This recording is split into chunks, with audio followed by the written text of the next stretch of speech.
Hey there guys, how's it going?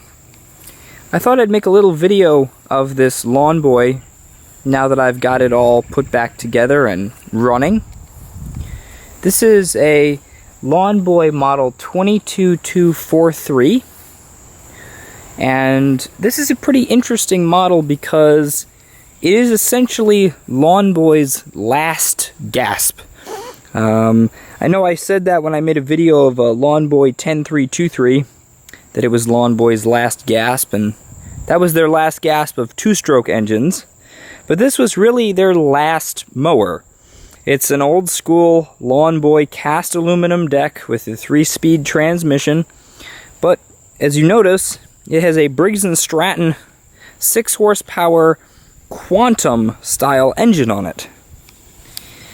And the story behind this goes, as you might have seen in that little test video I made, was that this belonged to a local landscaper who I've done a lot of work for. And he has a habit of not checking the oil in his equipment. And he basically ran this until it threw a rod right through the side of the block. And then he decided that he was going to swap the engine himself, but he bought another engine and then kind of got overwhelmed. So he just sort of dropped the whole project on my doorstep, and well, I figured it out. But this Briggs & Stratton engine is kind of interesting.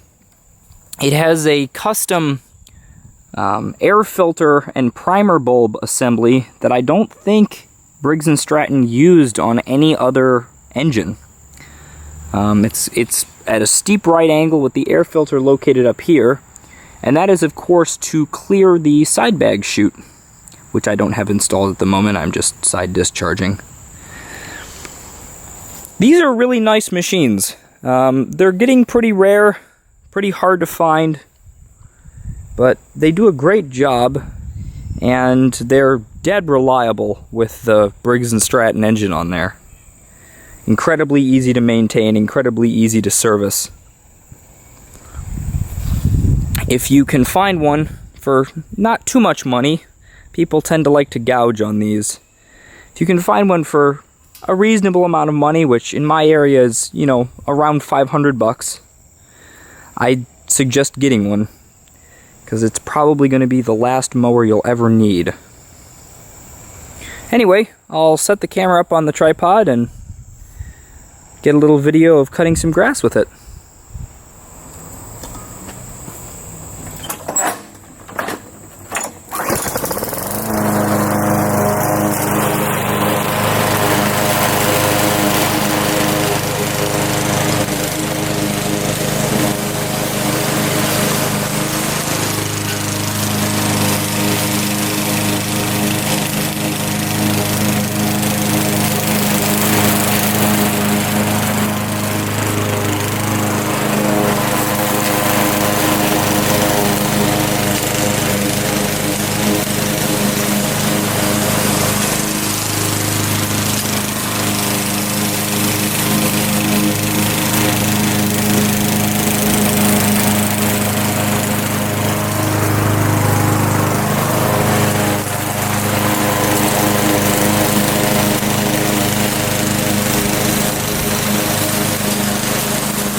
Thanks for watching.